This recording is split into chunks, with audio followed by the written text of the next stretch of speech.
This evening we are to discuss the last of our groups of polarities, and we've taken as the subject the heart and mind. We often hear this term used, and we know that a very clear distinction between the powers of the heart and mind are to be found in the sacred books of the Christian people and the Jewish people, and also in the Oriental scriptures.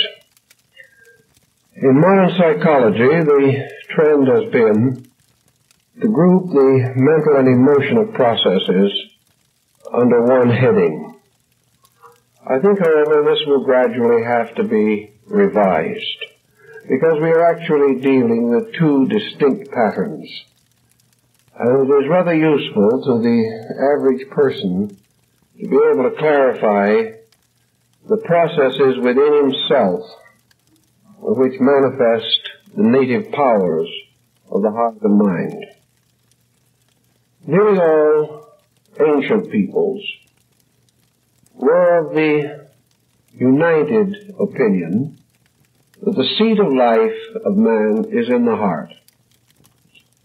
As we go on down through time, we find this more or less supported, even on a scientific level.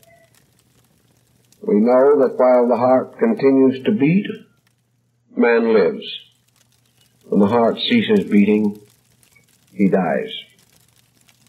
We also recognize that some very wonderful energy is communicated to the heart, by which this mysterious organ is sustained, often under extraordinarily difficult circumstances.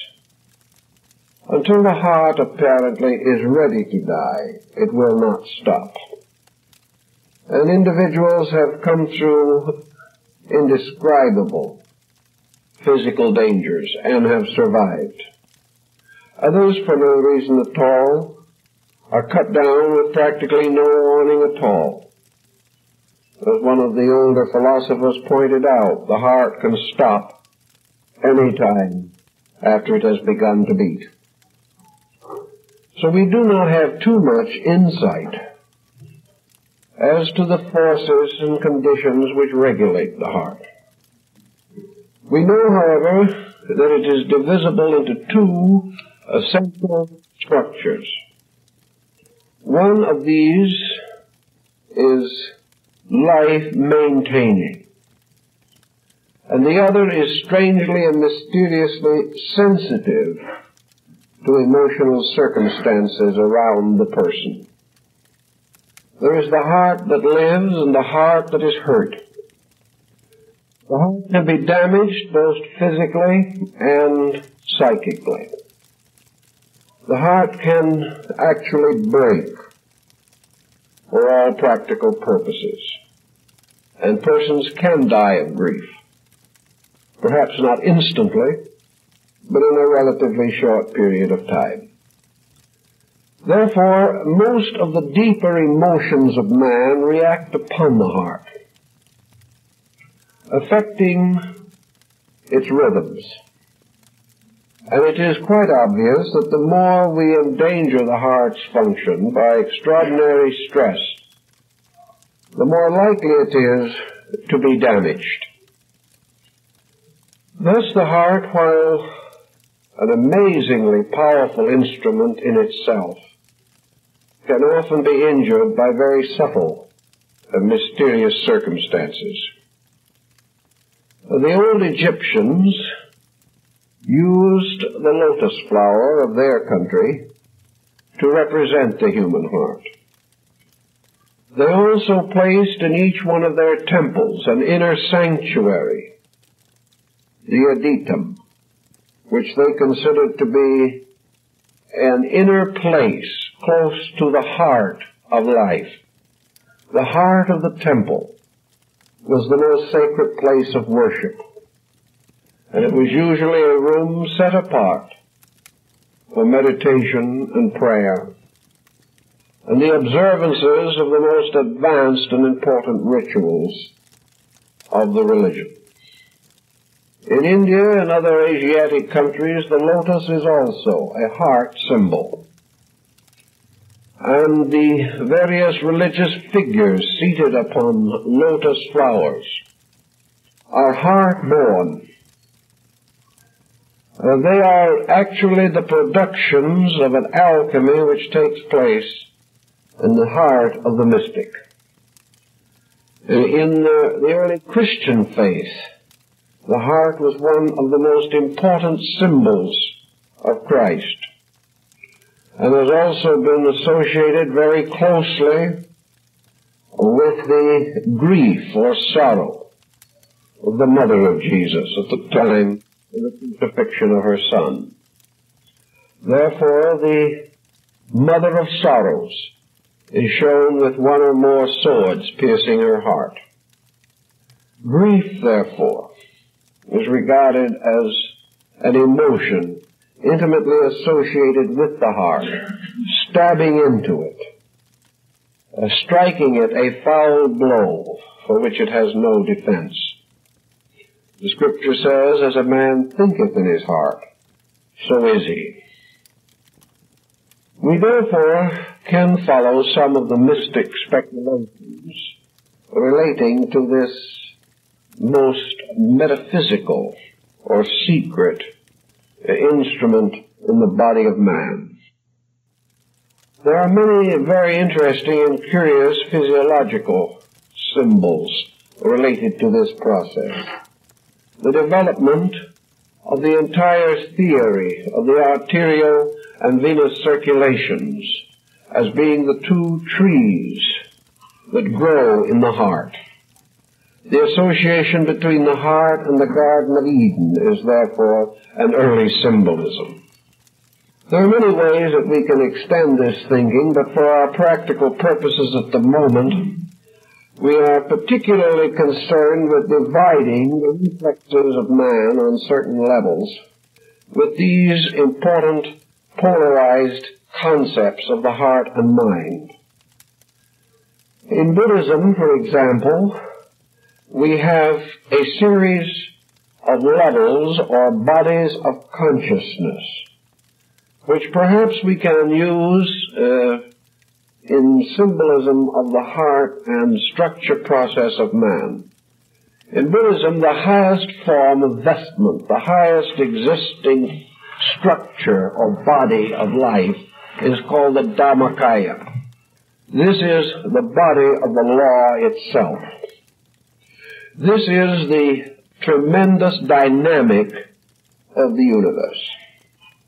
The Dhammakaya is the ultimate vestment of life, the most completely abstract that we can conceive. No individual can bestow upon it any particular form. It is a form of forms. It is a magnificent tapestry composed of all structures that exist. Perhaps the Egyptian had much the same thought of in mind when he created the likeness of the deity Serapis in the great Serapeum at Alexandria. The Egyptians made this deity by combining all the known or existing structures of nature. They took all kinds of plants and flowers and trees, and they took small parts and fitted them together like a mosaic. Then they used all types of statuary and sculpturing of animals, birds, insects, every type of living thing, and fashioned all this imagery into the likeness of one great person, the weeping god Serapis. This type of symbolism perhaps has some relation to the Dhammakaya. At least it represents the ultimate vestment of eternal life. In this life vestment there is no lack of any energy, life principle. It is the total body. It is everything that exists as an eternal abstract one thing. There is no actual way in which the Buddhists could represent this in art, so they used the only symbolism they could.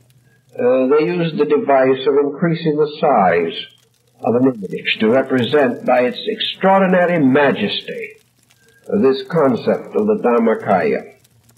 And I think we might say, for our present purposes, that this mysterious body that cannot be seen, cannot dimensionally be represented, might correspond to the aura or magnetic field of man. Here is actually the source of himself.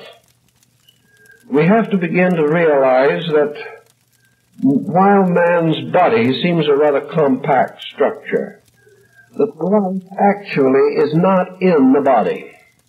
The life is in this Dharmakaya, or the over-totality, Emerson's over-self.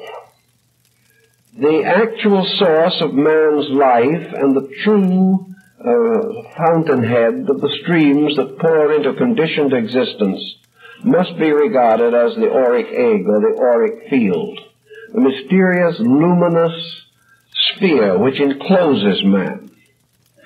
And in this sphere we have all of the various energies operating. We have here the reservoirs of forces. Here we also have the mysterious magnetic polarities, by means of which cosmic, planetary, and solar energies are drawn into the body. Here we have a very strange astronomy within man himself, as Paracelsus tells us.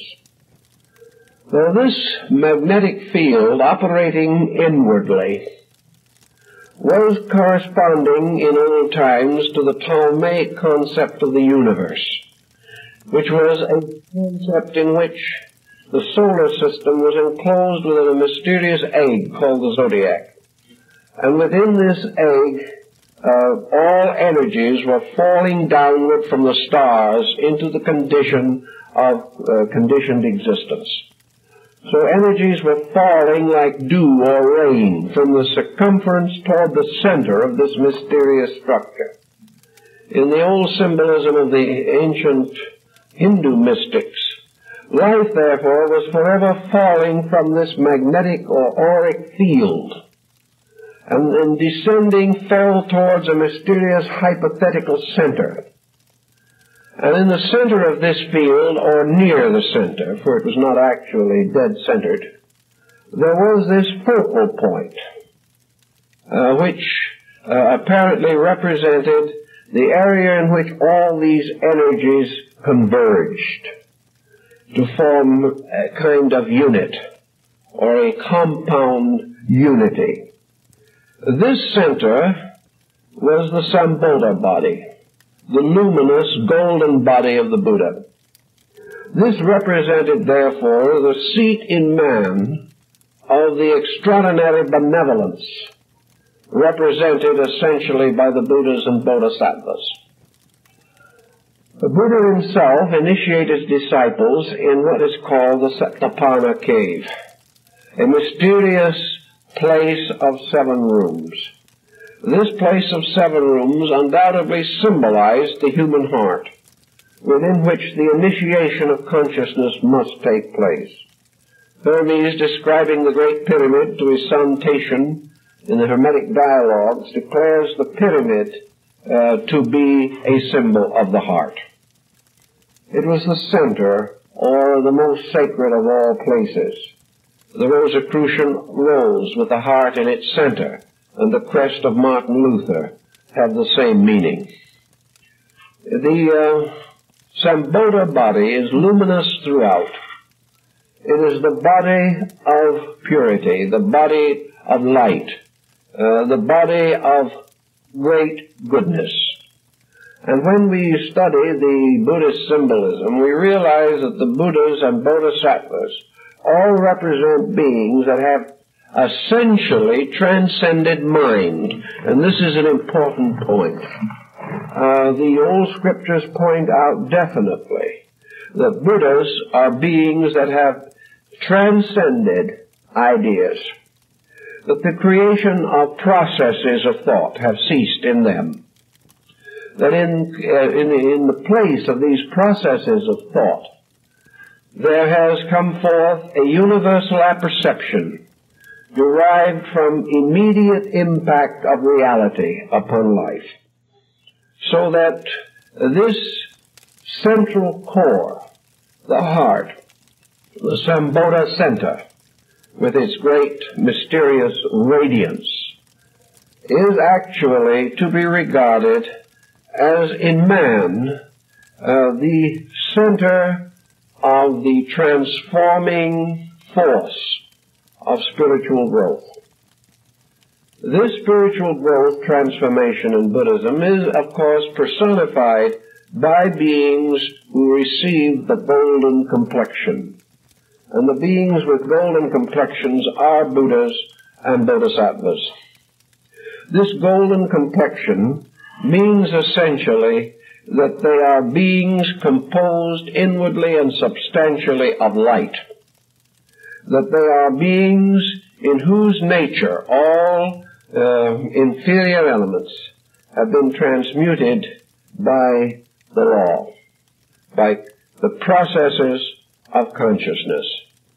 The Buddhists of old times, who were perhaps the most highly advanced specialists in this type of thinking, were always afraid of the mind. They regarded the mind as the ancient Brahman did, as a potential deceiver unto the end. The heart, therefore, was simply the abode of goodness. And the heart of man is the seat in man of the pure emotion of love. And to the Buddhist, love was infinitely more important than intellect, because love gave. Love did not demand, but bestowed. And it is interesting to note that in the Buddhist doctrine, there are certain emotions that evolve with the unfolding nature of the being. There are emotions which must die, emotions which belong only to levels of consciousness. But there are certain emotions that can grow, that can evolve, that can unfold with the unfolding being and attend that being to the very threshold of the infinite. And one of these emotions that grows, unfolds, matures, evolves, is love. Because in this emotion we have the individual achieving the most benevolent, the most benign, the most charitable, the most compassionate, the most understanding, the most appreciative relationships with existence. Selfishness can never grow, but unselfishness can. And unselfishness grows up from selfishness, as the lotus grows out of the muddy earth at the bottom of the pond. So all things that have within themselves this nature of becoming nearer to the real have the power to enlarge or progress or advance along the way of destiny.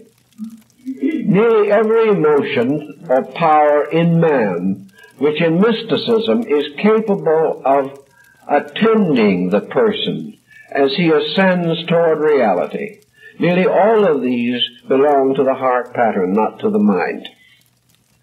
So that the actual concept in Buddhism, as expressed in the great mantra Om Mani Padme Hum, simply means the jewel in the heart of the lotus, the symbol of reality enthroned in the great heart center in man. Now when we get down to the very prosaic forms of things, we realize therefore that the heart is not only a most important and wonderful structure, but in a mysterious way a very dangerous one. Nearly all errors of the mind can be more or less easily corrected. But the moment the individual goes against the heart, he is approaching a very dangerous situation in his own consciousness. To betray thought is bad. To betray the deeper spiritual conviction of man is the most terrible offense possible. And for the individual to betray his own heart is an almost unforgivable sin, although in Buddhism there are no actually unforgivable sins.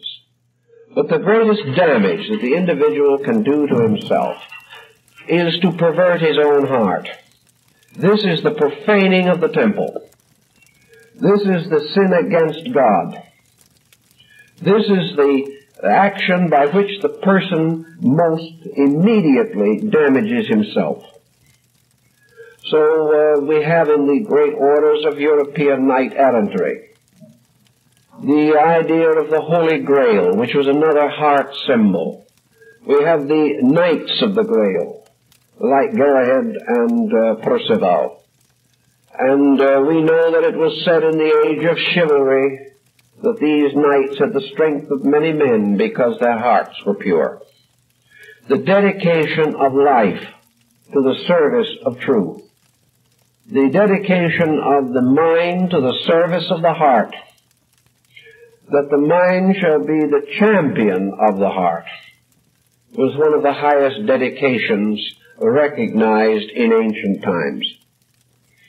If the person psychologically commits a mental offense, he will be considerably injured by this. But if he profanes his inner emotional life, he is going to be very, very sick very soon. Once this inner source of what might be termed the undefinable integrity in things, once this is damaged, the individual loses the mysterious power of spiritual equilibrium. Once this is no longer capable of guiding him, he has lost almost everything that is important to his own growth. Thus hearts become the symbol of truth. The error against truth is the most dangerous. The heart becomes the peculiar symbol of virtue. The act against virtue is very dangerous. The heart becomes the symbol of faith. And the loss of faith is one of the most terrible losses that man can suffer. The heart is the final source of creativity. It is the source of the supreme resolution of man to be greater than he is, to improve, to grow, to unfold. These are not mental processes. These are deep impulses within his own psychic life. And where these are damaged, all else fails. For it does not matter how much man may seem to accomplish. If he has no faith in his heart, he is a failure. And there will be no way of preventing him from ultimately falling into the most serious difficulties. Thus the heart is the censor. It is the guardian. It is that which constantly warns, constantly admonishes. It is the source of the deepest, and therefore, if perverted, the most tragic circumstances in life. The mystic has always held the importance, therefore, of achieving unity with the heart. To make the heart directly available to the conscious needs of the person. The heart is, of course, physically an organ, but psychologically a great organism. The heart is just as capable of a very complicated function as the mind is, but the function is entirely different. The function is one of pure spiritual intuition. It is a process in which knowing comes from the heart, thinking comes from the mind. Somewhere within the depths of the heart also is the eternal record of man. In the heart center, the contact between the present embodiment of the individual and the karmic pattern of his existence is placed in the heart pattern. Therefore, it is through the heart that direct experience comes to man. Experience which is not the result of conjecture, interpretation, application. It is the simple, dynamic, of the acceptance of a thing totally by impact. In children, the heart power is very strong. That is the reason why the child responds with such extraordinary intuition to the situations around it in life. That is why it is very difficult to deceive a child. In order to be deceived, we have to set in motion various intellectual structures.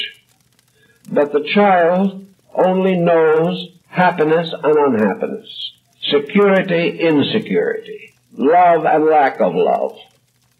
These are the great impacts. And if the child experiences love within itself as bestowed by its parents, there is a security established in that child, which is the secret of a future happiness in life. So that life itself is related to love. It is related to the instinctive acceptance of value. The small child having a pet of some kind, a little animal, a kitten or a puppy. This child bestows a tremendous emotional wealth upon this object of its simple affection. It expects nothing from this creature, this little animal, except its existence. And the child finds a great warm rejoicing in this association with life. And as the child becomes a little more mature, the child experiences another tremendous privilege, the privilege of protecting something that is less able than man to protect itself. Therefore, protectiveness arises. Sympathy is strengthened. Affections are warmed and quickened.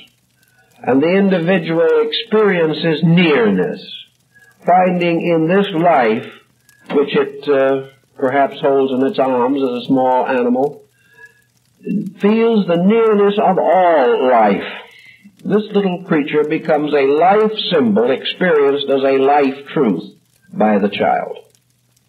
Where young people are therefore deprived of these instincts, we begin to set in them a pattern which is dangerous to their own happiness and well-being. Now, if we study the heart of man through a polygraph or some instrument of that kind, electrocardiograph will do part of it, but other equipment helps on a good many occasions, we begin to see how quickly the heart responds, even in a so-called immature person, an undeveloped person, how quickly and dramatically it responds to practically every type of emotional pressure. We find, as the Chinese learned, that there is not a mood, not a thought, not an attitude, not an experience, not a word read from a book, not a headline in the paper, not a moment's viewing on television, not a second in the consideration of a play, in which the circumstances taken in through the eyes or taken in through any other active sensory perception, hearing, touching, tasting, all of these immediately react upon the heart. Not only is the heart therefore quickened or slowed by almost any phenomena with which it is confronted through the sensory perceptions, but there is possibility of determining whether this change is for the better or for the worse. We do discover that that which disturbs the heart is usually something in itself undesirable. The heart is not evilly affected by that which is good, that which is beautiful. The individual listening to great music is not as likely to damage the heart as an individual listening to an extreme, broken, sophisticated syncopation of some kind. The reaction upon the heart from all outside stimuli may be considered almost instantaneous. The Chinese physician it is said, has reached a degree whereby placing his finger upon a pulse, the patient's hand passed through an opening in a curtain so that the doctor can see nothing but the wrist and the person wearing a glove. That the physician is able almost completely to tell every thought that moves in the mind of that person. This is another important situation. The individual himself is constantly causing various irregularities in the delicate mechanism of the heart. Now, some people feel that there's nothing that's better for the heart than a lot of vigorous exercise, which it can gain, for instance, through a temper fit. But actual facts indicate that this is not as happy a suggestion as is suspected. Every destructive mood of the individual is immediately recorded in the heart. Hate, envy, greed, fear, doubt, worry. All of these affect the heart. Now, it's often hard to determine how much damage is actually done. In fact, in our way of life, there is almost no way of knowing. For unless the damage is great enough to reveal a serious injury to the heart, we are almost unable to tell, for example, what the facts may be. We know a person who has poor self-control. This individual lives to a good 75 or 78 years of age, apparently not seriously damaged. We will never know how long that person would have lived, however, had they not subjected themselves to this tension. One thing we know beyond doubt: no one lives as long as they should. Man at the present time, with the construction and time and growth periods and the body which he possesses, should live a minimum of 150 to 200 years. Some way he is committing suicide. Of course, there are many things that can cut him down. But assuming that he survives all artificial hazards in nature around him, there is very definite possibility that every moment of bad emotional attitude which he indulges is taking something from his life expectancy. He doesn't realize this because the heart, after the passing of this emotional stress, may settle down again to its old work of pumping. But damage is done whenever a delicate instrument is subjected to stress for which it was not basically intended. It is true that through heredity, through ages, man has become gradually accustomed to stress, much more perhaps than he realizes. But even though he may become accustomed to it, even though he may endure it, there is no indication whatever that he's any better for it. What actually seems to happen is that he is subjected to a gradual destruction of psychic function, that the heart is hurt. It is injured in some way, perhaps so slightly that our instruments cannot reveal it. But there is some reason why people have been dropping dead in their 40s in this period of exceptional stress.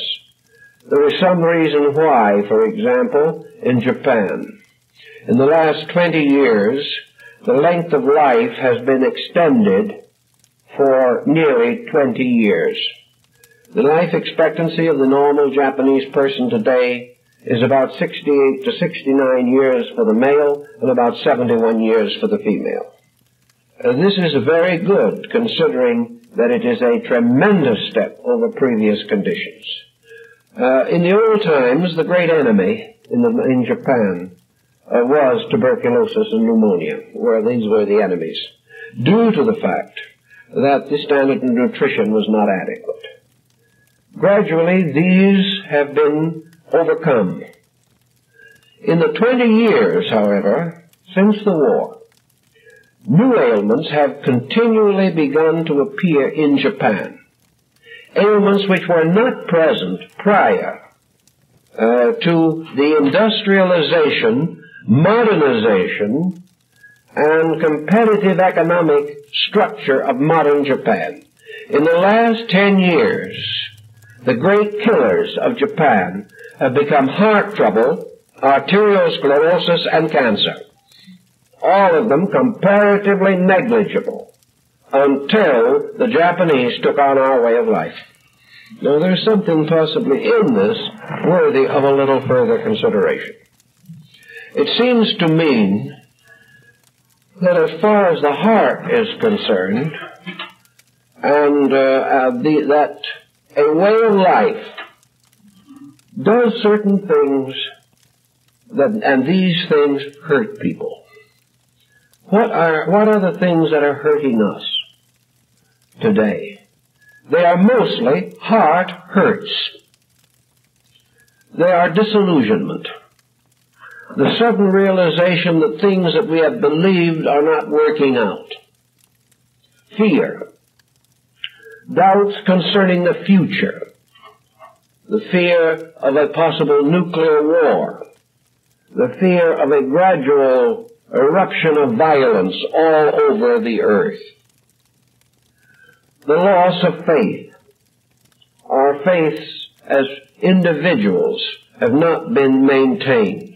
There are a few thoughtful persons whose faith has been strengthened, but for the most part, faith has been weakened throughout our entire civilization by our way of life. Another definite attitude that has been very serious is the rapid increasing selfishness of the individual, the constant self-centeredness, and the loss of the great heart virtues of compassion, humility, unselfishness, kindness, and mutual affection. I think we can say safely that these heart virtues at this time are at a very low ebb.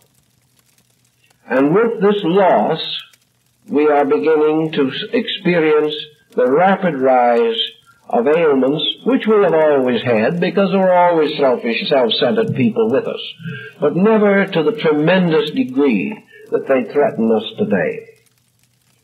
The heart, having lost leadership in the basic affairs of men, means that kindness has lost leadership in our private activities. The loss of kindliness, the loss of gentleness, the loss of integrities, these losses add to our fear, disturb our rest, interfere with our relaxation. And under the pressure of competition, which is merely a non-militant war, we are again under tremendous psychic stress. All this stress batters into the heart. And someday we probably will have to follow the very ancient Chinese medical theory. It was a very simple theory.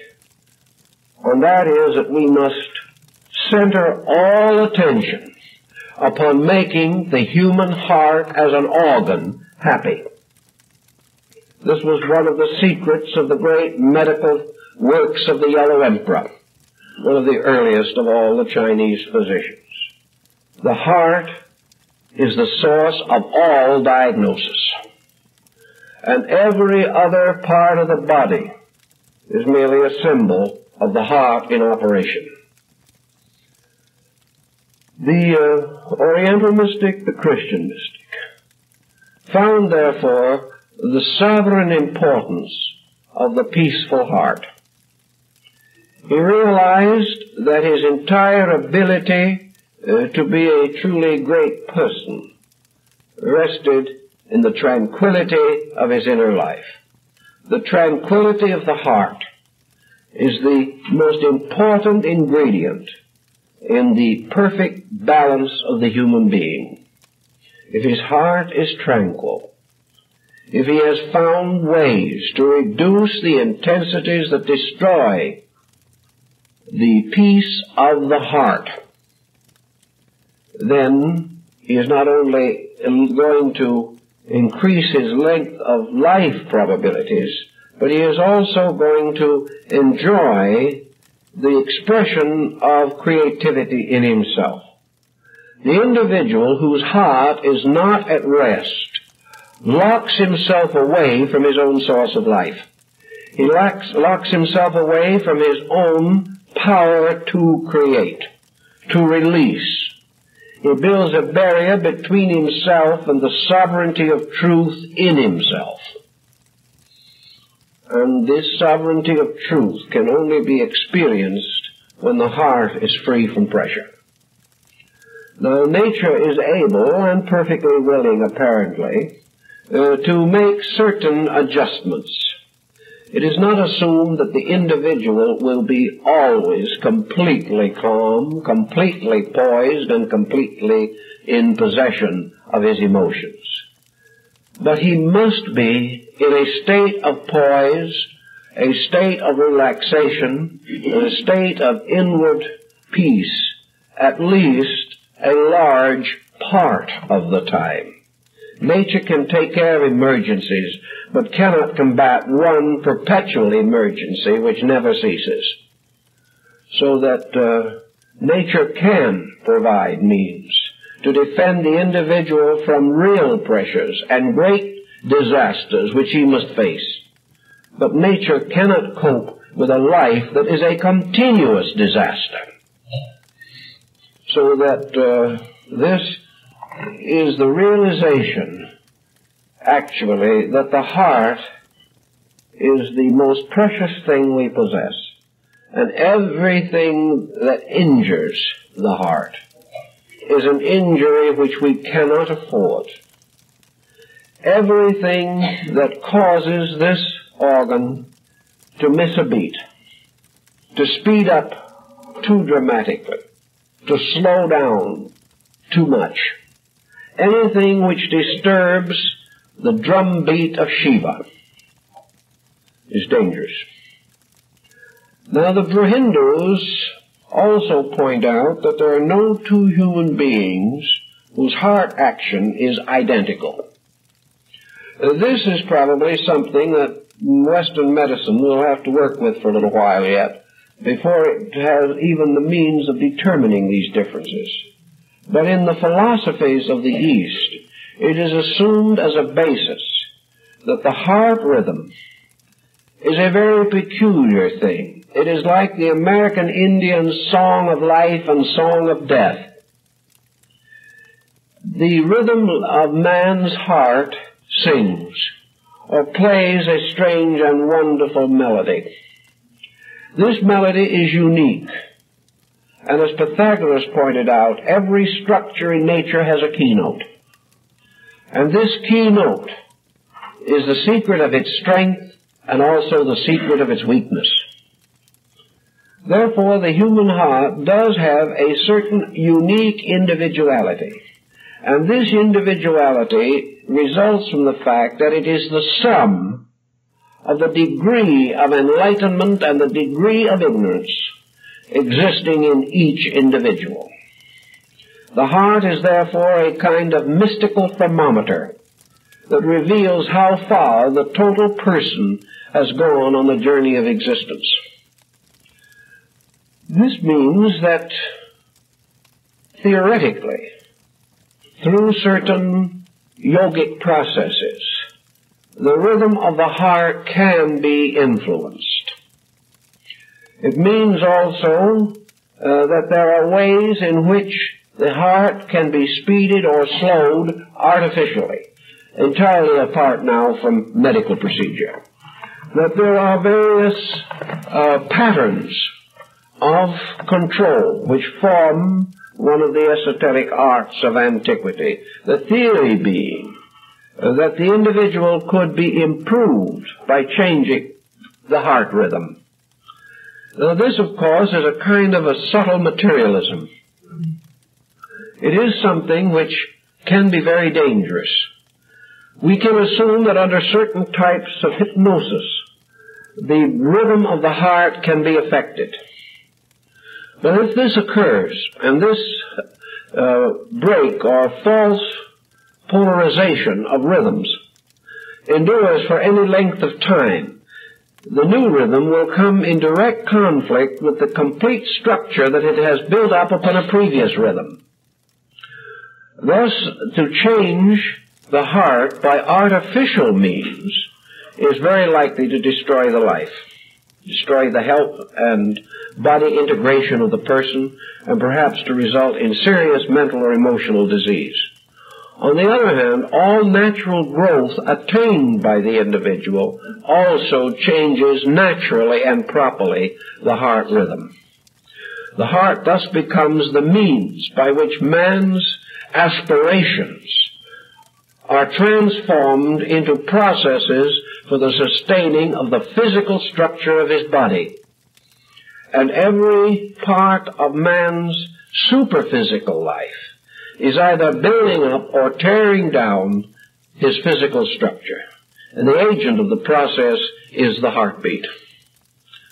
Also, according to the old thinking on this problem, every record that we have in life is recorded in the heart. If the individual in the old story falls into the mill pond or goes out too far at the beach and is picked up by a great wave and comes near to drowning, he very often has the experience of seeing his life pass rapidly before him, usually in a reverse panorama.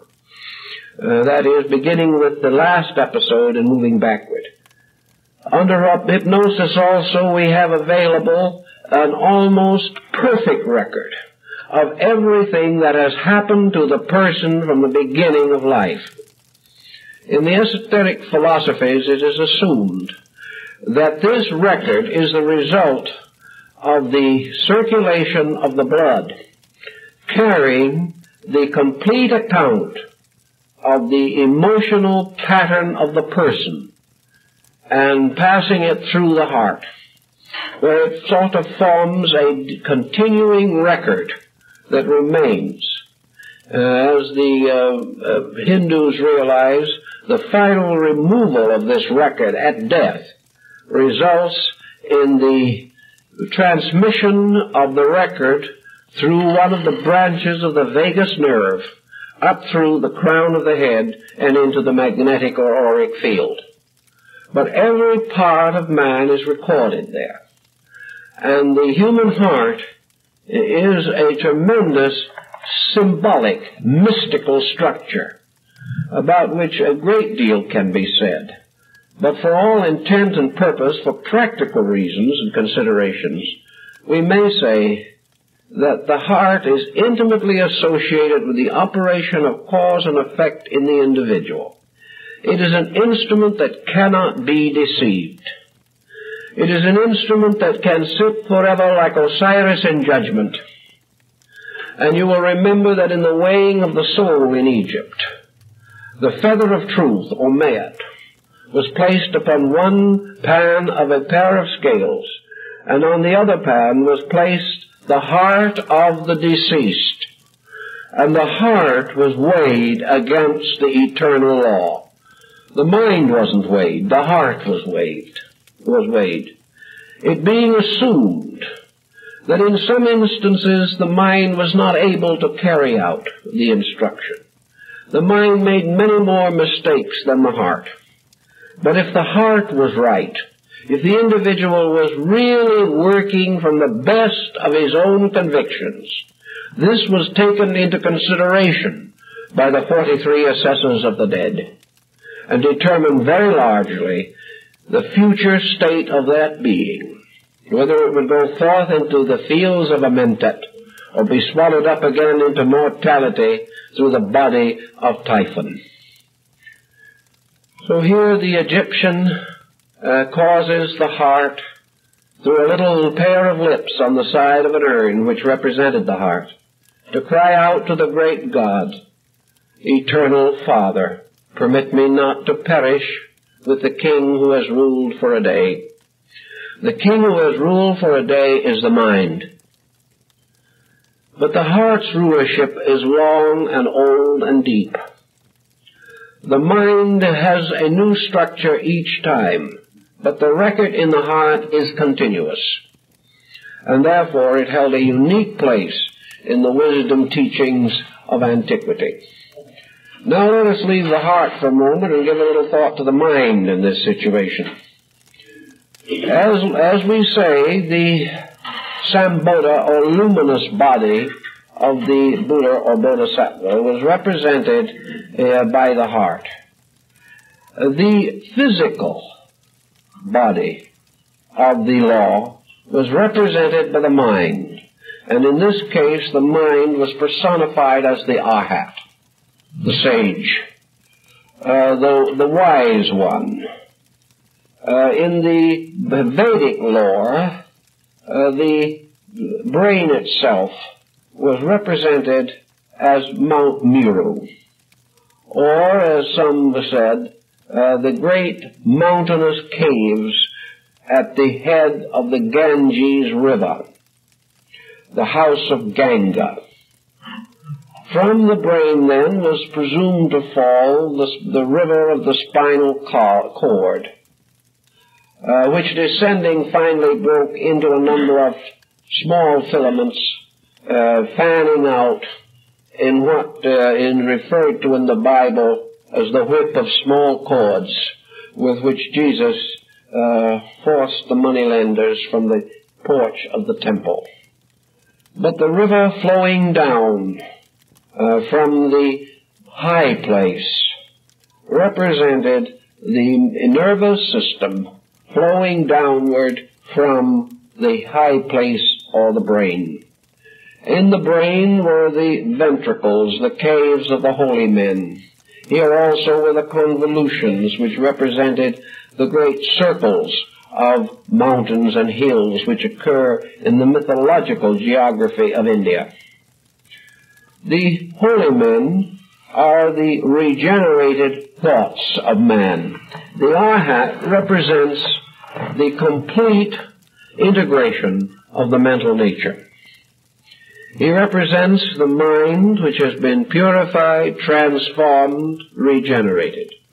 He possesses the great virtues, the virtues of steadfastness. He has taken the mental energies and has transformed them into a series of positive or constructive karmic factors. The Arhat, therefore, has a little different relationship in Buddhism, and perhaps we might almost say that the Arhat as the brain or mind factor corresponds with the Southern school, where in the Southern Buddhism, the Arhat or mind, by extinguishing itself, achieves nirvana. In the Northern school, however, the Arhat is only the mind as a servant of or a step toward the Bodhisattva. Because in the Northern system, the individual does not attain nirvana by the mere extinguishing of thought. He attains it by the achievement of the universal heart consciousness of compassion. So the mind becomes the symbol of an instrument, which actually is subordinate to the heart. And as long as the mind remains, as we think of it today, the prime instrument, as long as we think of man as expressing mentally the supremeness of himself, we are going to have the curious misfortunes that have plagued our world since the beginning of recorded history. For the man-governed world, in which mind is the governor of both man and the world, is doomed to failure. The reason it is doomed to failure is that mind actually is a very highly evolved computer. The mind is almost as soulless as the computing machine. We do not realize this because our little computer is apparently made of living tissue. And instead of dropping a card out of a slot, or developing certain skills to sort cards by means of various electronic factors, our mind seemingly is a living organism. But while it is a living organism in a sense, it is a computing function by process. This is why it is that man has almost inevitably disassociated mind and virtue. Mind and love have been in conflict since the beginning of all time. And in most instances, man has sacrificed his heart to satisfy his mind. Now, in many instances, mind itself, becoming deeply involved in emotional processes, has taken these processes and created from them negative mental and emotional patterns, which in turn have reacted upon the heart disastrously. Thus man, while apparently moving according to his appetites, is actually moving according to the intellectualization of his appetites. The individual who is a sophisticate in his tastes, although his taste may be aesthetic, has already intellectualized his tastes, intellectualized his aesthetics, and thereby usually destroyed it. It is very difficult and dangerous for the mind to dabble in the affairs of consciousness, because it is simply unable to cope with this problem. The intellect of man has extremely limited boundaries, as science itself knows with its own regret. The mind can do certain things. It can become more ingenious to infinity. And in the process of becoming more ingenious, it will also create more ingenious devices to infinity. But not one of these devices will have a conscience. Not one of these devices can create. The mind, however, does not recognize creation as the heart does. To the mind, creation is merely the rearrangement of existing factors.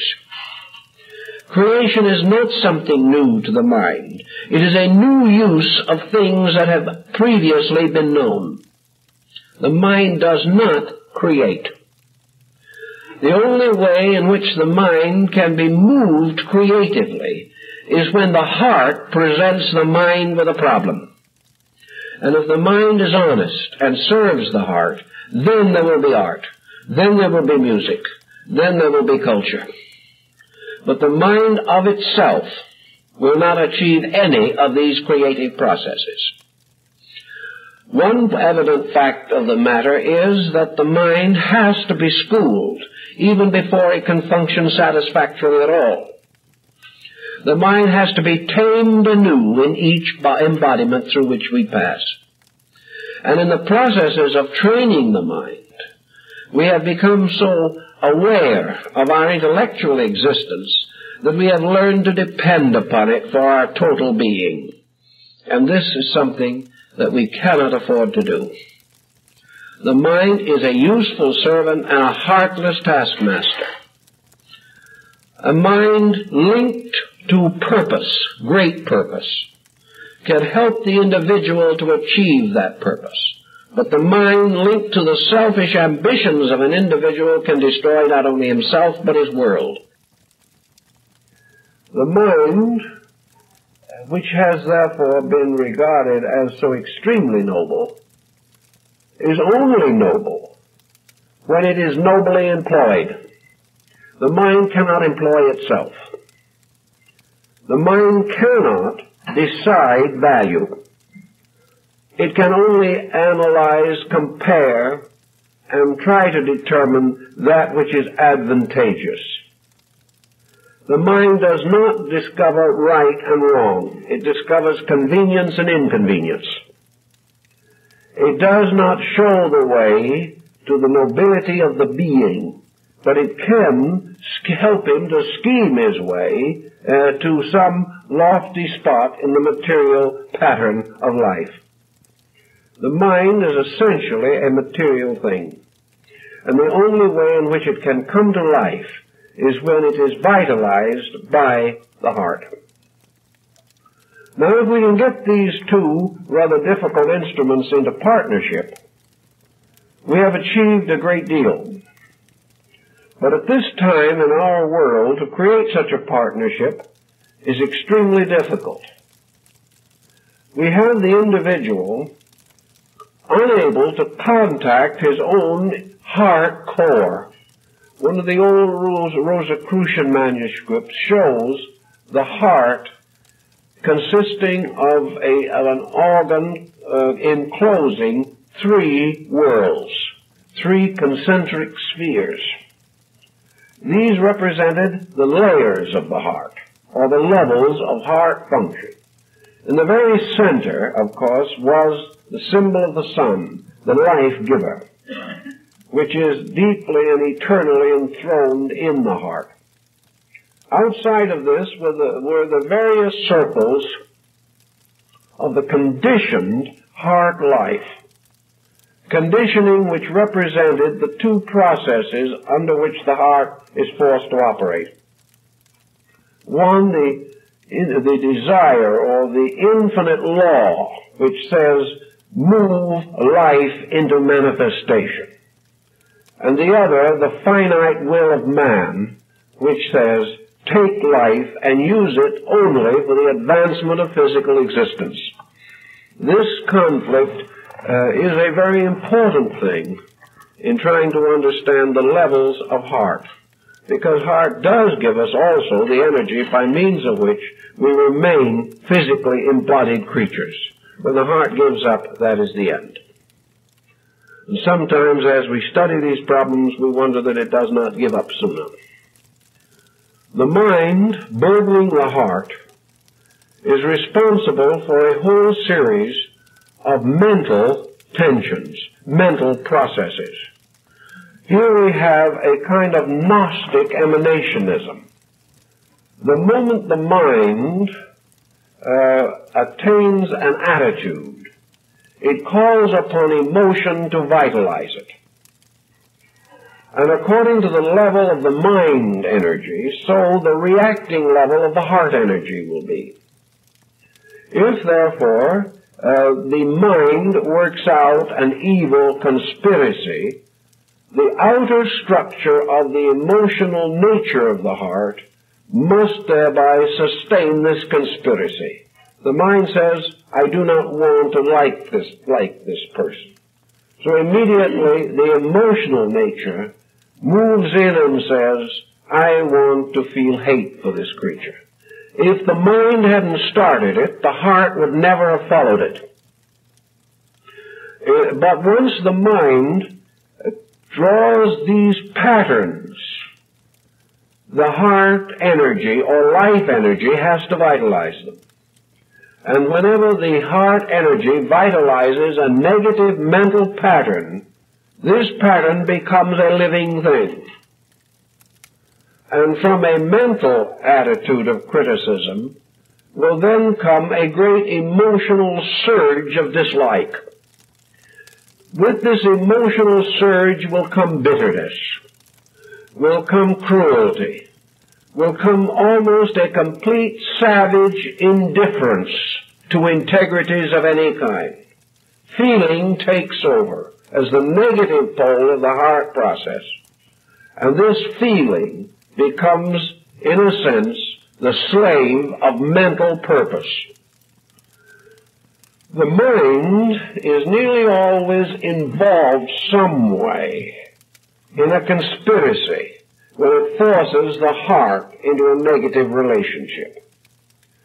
The individual who has wrong emotional conditions has passed through a process of false rationalizations. A good example of that is the individual who over a long period of time develops an acute self-pity. Now this self-pity does not come from the heart.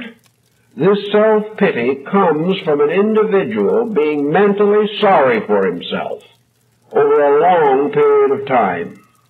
It means that the mind has very carefully and continuously overlooked or fail to rationalize anything good that occurred to that person. That the mind has distorted the relationship of that person to others around him. The mind has thrown the personality against life rather than into harmony with it. And once the person has lived under the conspiracy of the mind long enough, we have a good solid case of self-pity, which is now open to emotionalization, and the individual dissolves in his own miseries. But he does not start by being miserable in his heart. He starts with a series of very shrewd mental patterns. And in nearly every instance, these mental patterns arose in ambition, selfishness, self-justification, egotism, or perhaps actually a kind of inefficiency, which made it impossible for this person to compete effectively with other persons. His dislike for life itself, his growing emotional adolescent unhappiness has been due to the fact that he has allowed the mind to distort his estimation of himself. The same is true of the hypochondriac. The hypochondriac is not an individual whose fear arises in his heart. His so-called fear began as a series of bad attitudes toward life, towards things. His fear was an intellectual fear. One of the most common of these hypochondriac problems is an individual who has had some kind of a minor heart ailment. It's much more likely to arise with persons who have had minor or moderate heart ailments than those who have really had bad ones, because the bad ones have more or less made their peace with God and man already. But the ones that are just mostly not very sick become our pulse takers. They cannot get their minds off of the possibility that their heart will stop beating. They are totally unaware of the fact that if it ever did stop beating, they would have no time to take their pulse. But the individual who reaches in to feel his pulse to find out if he's still alive is one of the most foolish persons on earth. But there are a lot of people who do it.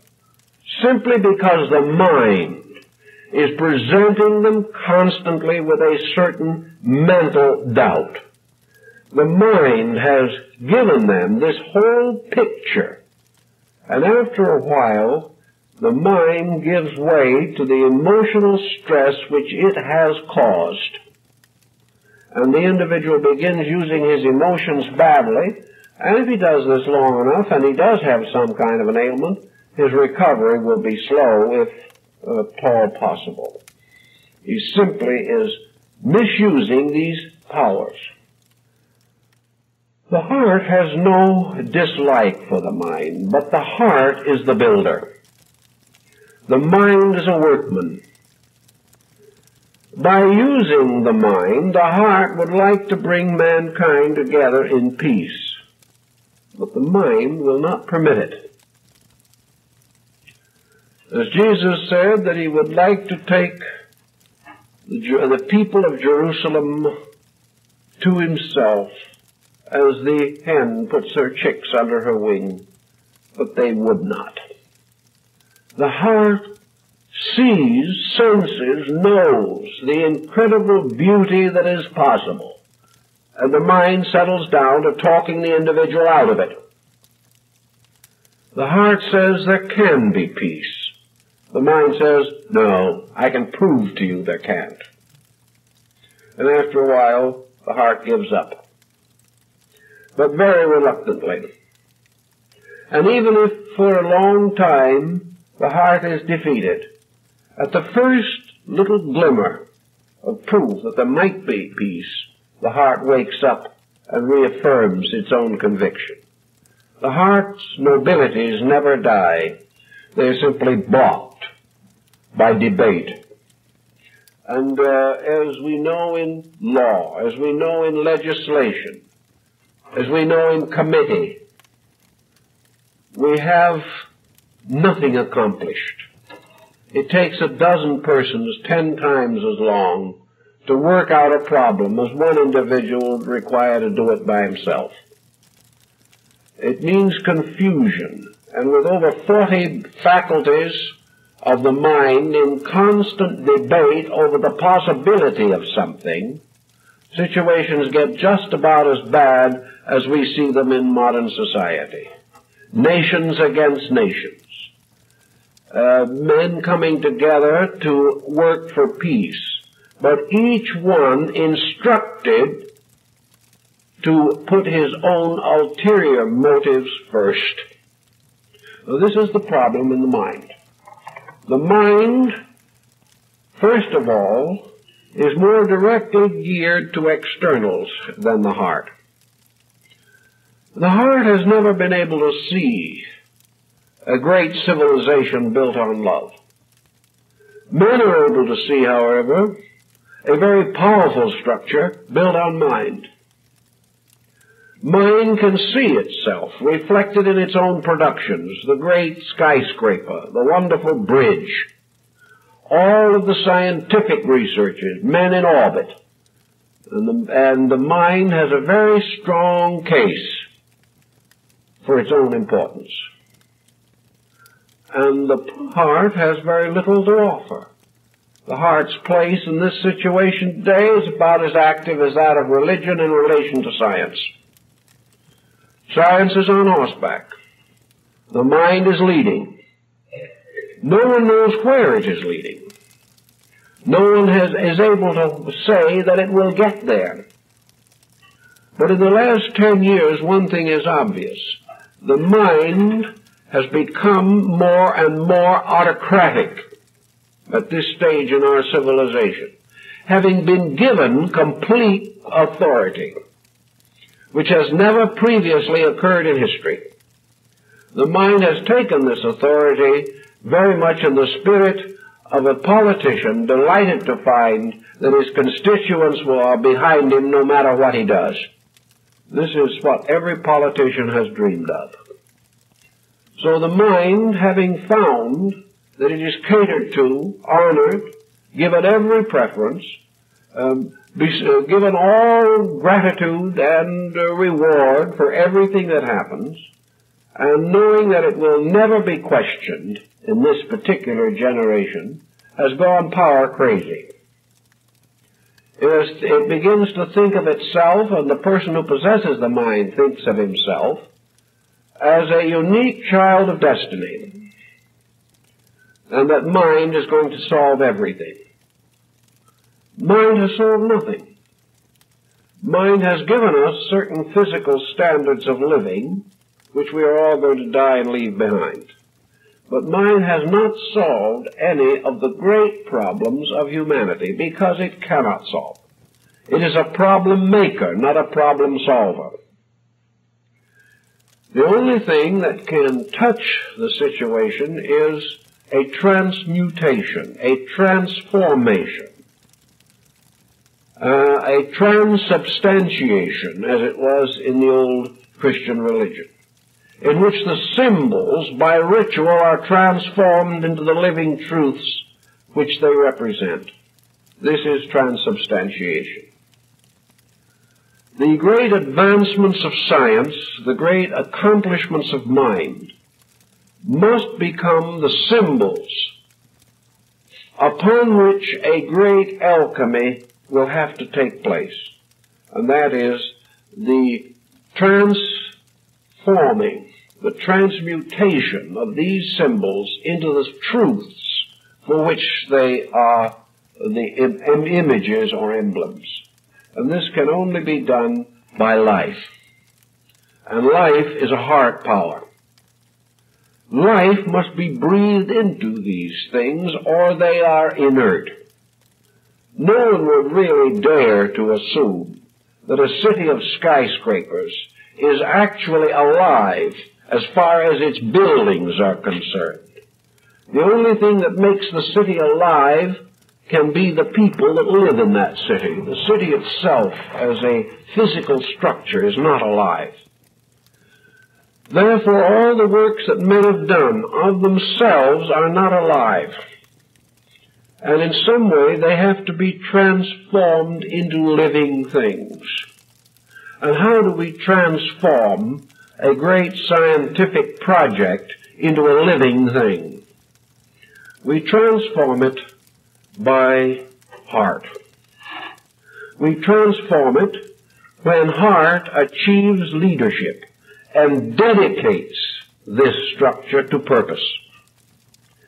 This structure becomes a servant of life when it has received what the Buddhist calls the ritual of the opening of its eyes.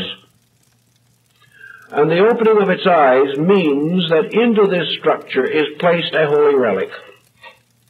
Is placed a dedicated truth of power, by means of which that which is of itself inanimate becomes in a mysterious way ensouled by purpose. Nothing that we create mentally is of real value unless it is ensouled by purpose. The man whom we train to become a great lawyer is not a great lawyer because he is an excellent jurist. He is only a great lawyer when he is ensouled by the purpose to which he is to use his skill. Unless he is dedicated, he is not great, regardless of what he achieves. Unless the city is dedicated, it is not a great city. Unless a nation is dedicated, it can never remain a great nation. Now, there are different levels of dedication. Some are right and some are wrong. We can say this: that which has no dedication is the shortest lived of all. That which has a wrong dedication, but is still dedicated, lives a longer time. And that which is completely ensouled by a true dedication may be regarded as immortal. So it is the heart bestowing life that gives life to forms, that gives life to institutions, gives life to trades and arts and crafts. And in giving life, the heart also produces another wonder. In giving life to trades and professions and arts and crafts, the heart gives life to the tradesman, the artisan, and the craftsman, because it is heart that makes him happy in his work. It is heart which binds his consciousness to his job. It is heart which makes him undergo privation for the sake of something beyond himself. The individual who has nothing to live for but himself is the most bankrupt of all. It is always dedication to something that makes life valuable. Dedication to the world, dedication to family, dedication to the advancement of some noble cause. Only this dedication, which is bestowed by the heart, can make the works of the mind and hand a medicine for the person who labors. Thus, as we hear all the arguments and dissensions, as we find less and less of the joy of labor for the integrities involved, we will have more strikes, more problems, more difficulties, until the various factions will devour civilization in an effort to feed themselves. This is mind. This is mind going on, thinking only of how much it can get, how little it can give. The moment the heart steps in, however, this whole process is changed. And in philosophy, we have this great need to realize that philosophy is finally not an intellectual pursuit. The philosophy that has not been ensouled is the typical academic philosophy, in which the professor teaches what he has been taught to others who wait hopefully to receive his instruction. Nobody knows, nobody lives any part of it, and nobody cares. Philosophies are systems to be remembered, and if you answer the right way the questions that are asked, you will graduate from the course. This is the problem. This is mental philosophy. The same problem is mental science, where the scientist is concerned totally with the advancement of knowledge. Every new discovery is a great mental thrill. But the use of these things, the dedication of them, the self-control which may cause the scientist to say, I will not reveal this because it is too dangerous to other men. This attitude must come in the place of I will reveal it because it will give glory to myself. These attitudes have to be changed. Philosophy, in order to be meaningful, has to be touched by the heart. It has to become a way of consciousness in which knowledge is used to support the convictions of the heart. The heart is the seat of faith, and it is the mind by means of which faith is justified, and all things that men desire to achieve because of love are made possible because of the skills of the mind. Mind is therefore apprenticed to a power greater than itself. When this occurs, the individual is mentally happy. He is mentally ordered. His life is purposed. Everything which he does gives certain natural, reasonable, proper satisfactions to himself. He is not over-ambitious, nor is he lacking in that consciousness which causes him to labor on industriously for some good beyond profit to himself. The world has always known this. The world has always neglected this phase of knowledge, and civilization after civilization has collapsed as the result always of the victory of intellectual selfishness over integrity. Now, the mind in its own nature, according to the Buddhistic system, has to be refined in various ways. The mind has to be gradually relaxed away from the tremendous nervous momentum which it has built up.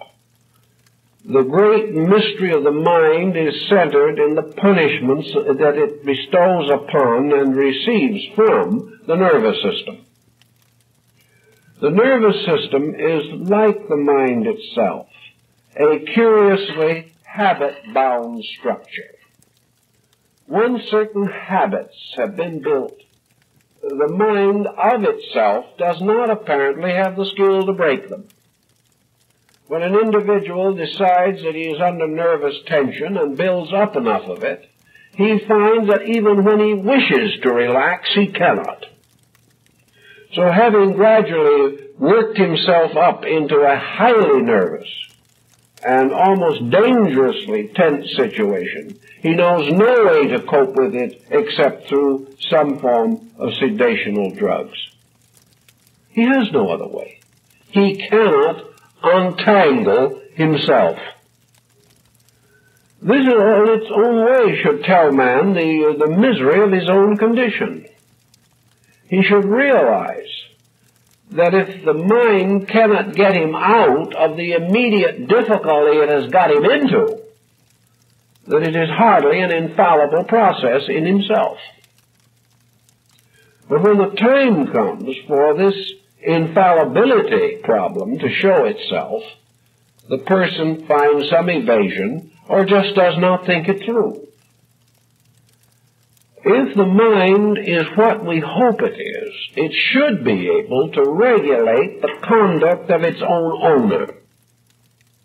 It should be able to convince him of what is good for him. Instead of that, it leaves him the hopeless victim of what is bad for him.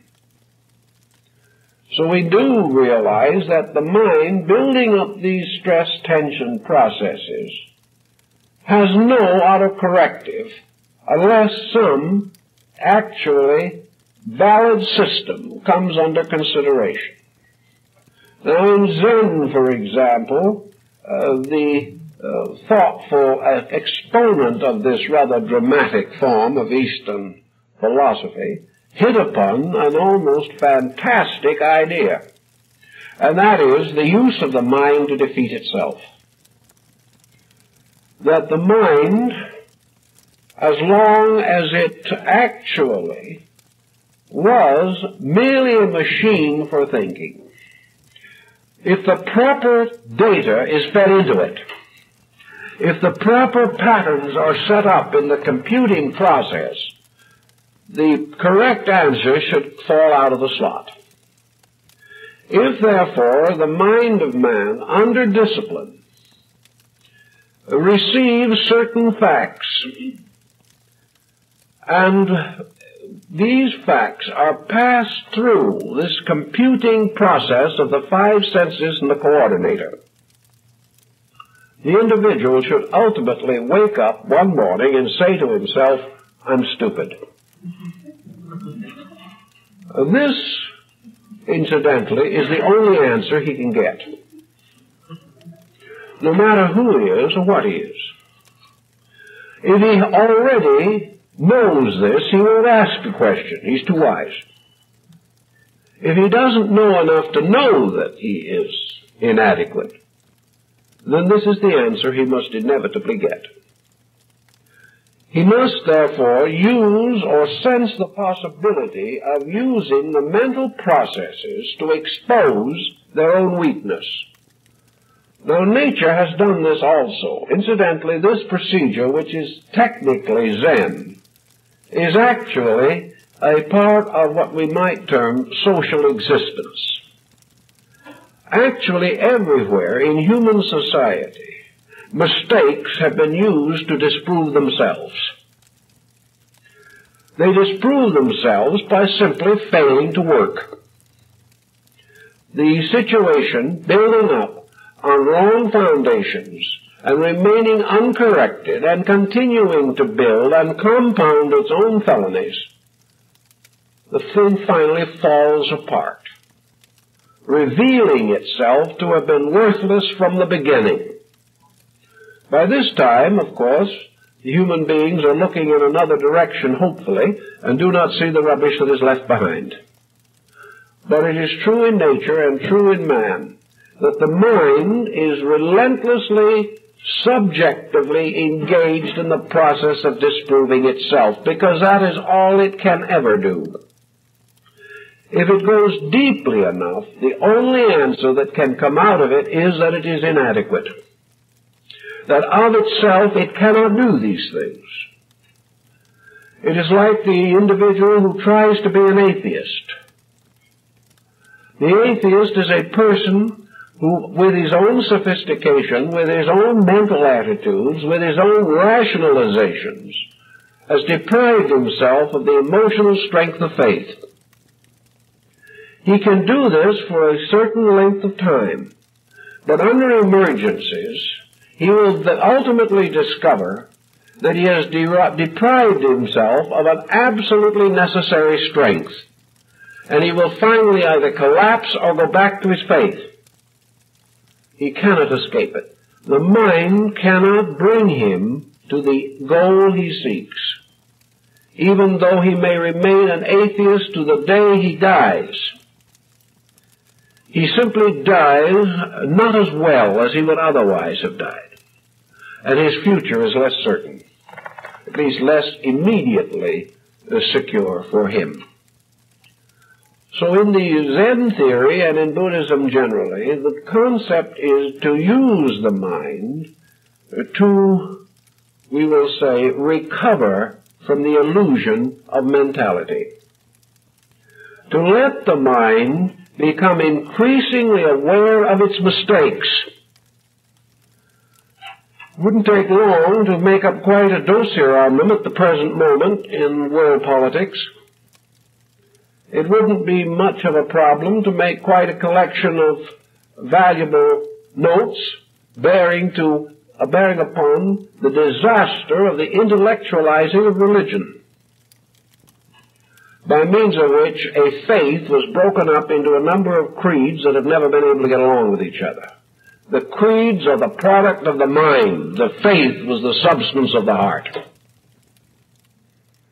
And it is surprising how one faith, which underlies nearly all human believing, can by the mind be arbitrarily divided into hundreds of conflicting creeds, all of which affirm the same thing. So we have the heart, which is a unifying force, constantly struggling against the dissecting factor of mentality. So the Zen and some of the others, rather like the wabi quality, as they call it. It's the quality of humbleness, the quality of things very fragile, that call upon our sympathy more rapidly than upon our thought. The great work of the great master is intellectually appreciated, perhaps, but some simple thing, like the child's pet, is wabi. It touches our hearts instead. It makes us first warm, and then perhaps we contemplate the details. But where the details come first and are analyzed, dissected, broken up, there will never be any hour of warmth followed. You notice the musician, the music lover, sitting in the inexpensive seats at the back of a great music hall, while a great orchestra plays. Almost inevitably that person will close his eyes. He will shut out visions.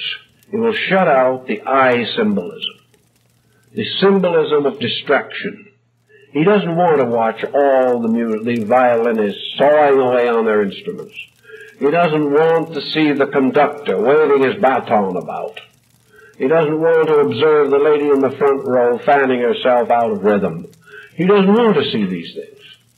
He wants to close out the world and be aware of the spirit of great music.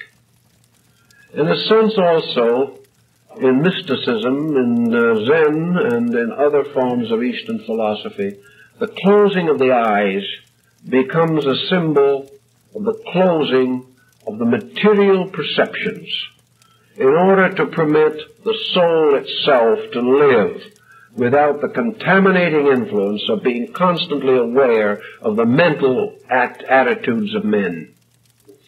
We would close our eyes, the world of men disappears. If we, while closing our eyes, open our hearts, the world of God appears. And without this world of God, the world of men does not amount to very much.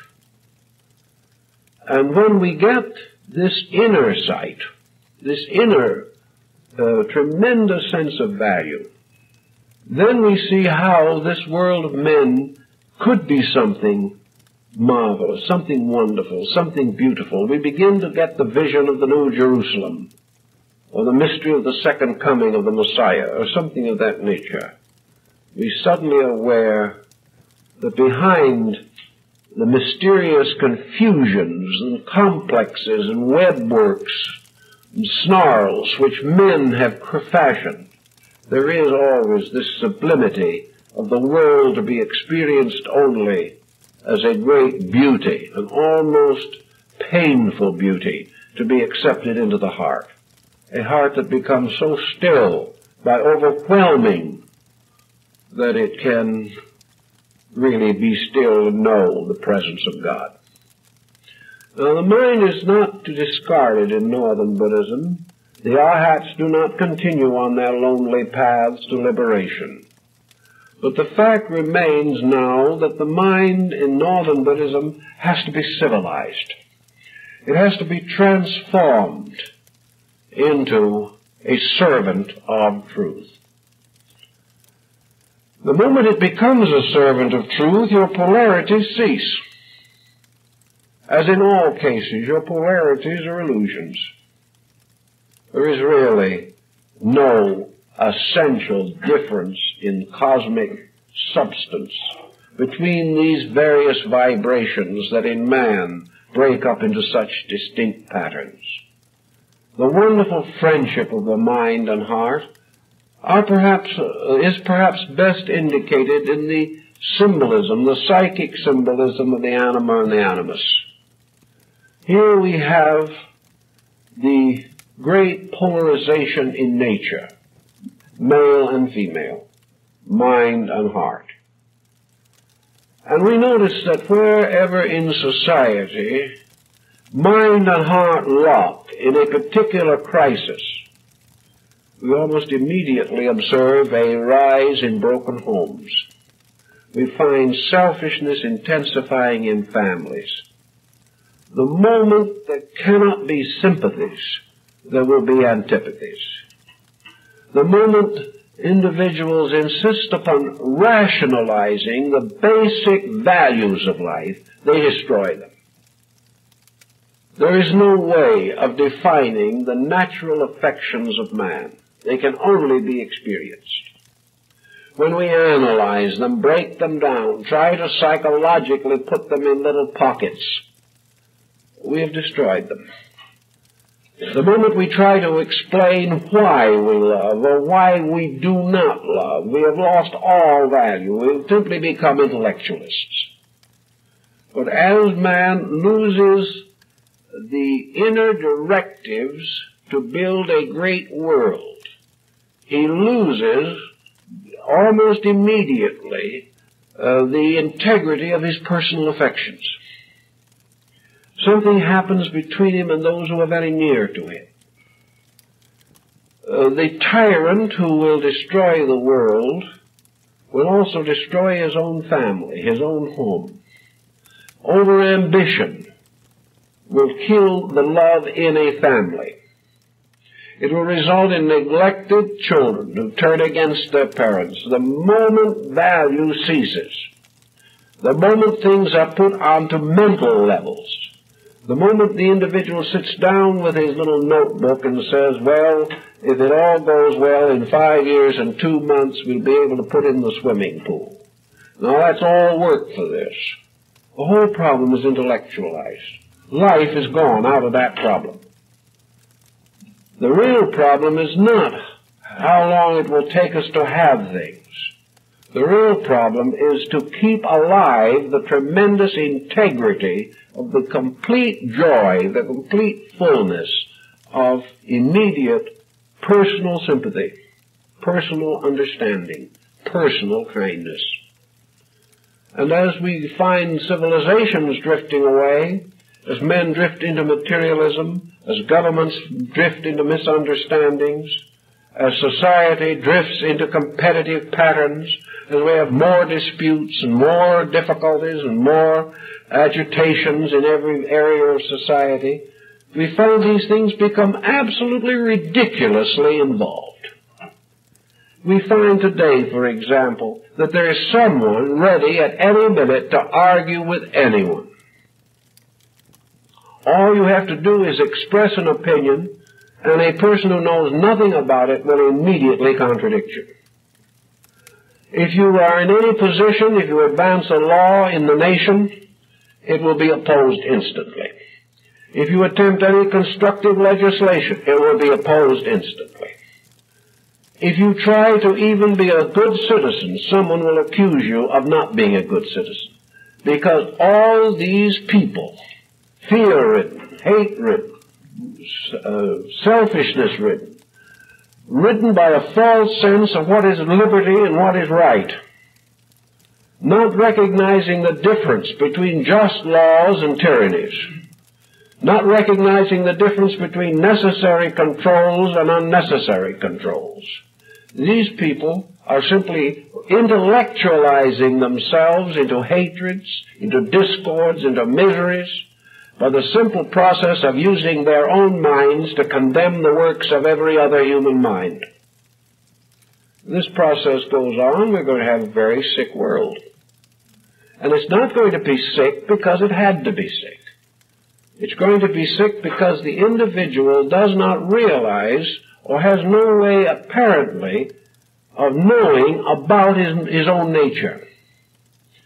He does not know that the throne of his life, the source of his life, the one thing which is the ever-flowing fountain of his happiness, his survival, his immortality, and actually through him, the great stream of progress, which is for the healing of the nations. That this is his own heart. That when his heart speaks quietly, simply, in those natural ways which are proper and are not distorted by ulterior motives or efforts at self-justification or the nursing of grievances and grudges, if the heart can speak, the heart will speak gently. The heart will always speak from its inevitable love instinct. In catastrophe, our neighbor's house is washed away or burned down. Instantly we become human. We're going to do everything we can for that person. He builds his house back again, puts a fence up, and we never speak to each other again. The need brought out the heart. This is Wabi. Our neighbor was not in need when he had everything. But as he stood hungry in his yard with his children, suddenly our heart went out to him. A great sympathy. We had something within ourselves that said, we want to help this person. Because we sense suffering, we sense poverty, we sense emergency, we sense pain. And our natural instinct is to bring balm to Gilead. So we try to help. And we never expect to be paid for this kind of help. But as soon as things get back into their good old intellectual ruts, we go back to our preoccupations, and we are strangers again. But always in man is this heart reaching out to meet the need of life. For the heart wants to love. It wants to serve. It wants to be parent. It wants to respect. It wants to adore something that is great and noble.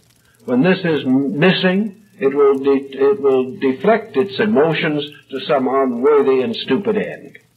The individual who does not find great things to love will turn his emotional attachment to the most inadequate things. But he must have some outlet, and he must have a good outlet. So the heart, by leading the mind, ensouls it, makes it purposeful. The mind dedicating itself like the sword of the crusader before the temple altar of his God. The mind dedicated to the service of the heart waits quietly in the sanctum sanctorum to receive the message of the day written by the living finger of God upon the tablets of the heart. Here in the heart is the oracle. And it is our privilege to serve that. But before it can function, we must relax away from the negative and destructive thoughts which cause us to misunderstand our own hearts. And we must relax away from those emotional tensions and pressures that cause us to misunderstand our own emotions. These are the false, superficial levels of things. And it is only when we are at peace for a moment that the mind discovers how blessed it is to be at rest. And the heart says or discovers how blessed it is to adore the Creator, and to remember the Creator in the days of our youth, and to remember always the wonderful workings of the infinite power which has fashioned all things with love, and then has put a mind in the garden as a gardener. The gardener was not true. The mind became the tempting serpent. And from this temptation, man ate of the tree of knowledge, and he has never been happy since. But it is possible for the individual to rededicate himself as a good gardener. Use the mind for what it was intended, namely, to make immediately possible the perfect working of the law. that through the mind we shall reveal the ways and means to glorify truth, to bring truth in its interpretations into our lives. The purpose of the mind is to find applications for principles, not to deny these principles, destroy them, or misuse them, but to find the best uses for the great energies of life, and then, with all dedication, serve these usages, advance them, fulfill them, not for the glory of man, but for the greater glory of the law. If we can understand this, we can create a working partnership where now we have a very terrible feud between management and labor, between all the polarities of life, which we must solve by having orators get up and harangue us. Harangue us as Hitler harangued Germany, as Mussolini harangued Italy, as Stalin harangued Russia. And out of all of this haranguing and debating and discussing came only death into the world. So we don't need these things. We don't need to have our minds trained in fanaticisms or propaganda. What we need is that our minds shall be used to glorify the good in our own hearts, to reveal the love that we have, and to find 1,000 ingenious ways to bring love to others and thus contribute to their happiness and well-being. It can be a wonderful team, but it hasn't been getting along so well in recent years. It never has gotten along perfectly. But we are wise enough today and old enough in sorrow and experience to do a better job than we have so far. And I hope that each person will try to do just a little better job each day in rescuing love from intellection, rescuing the heart from prejudice, from intolerance, and from all of these things that disfigure man, sicken him. And when the heart gets psychically sick, one of these days it's just going to stop. And the individual who has broken all the rules will inevitably be broken by the rules that he has broken. And we can make a wonderful partnership with life, or we can simply strengthen our partnership with death. If the mind and heart work together, they perfect man. They give him the inner life that makes his hands useful. If they work to cross purposes, man is nervous, irritable, sick, disillusioned, and unhappy. No one can correct this problem but the individual himself. But if he does not correct it, he is endangering not only his inner life, but also his daily existence in this world. Well, time is up, and we thank you very much for being with us.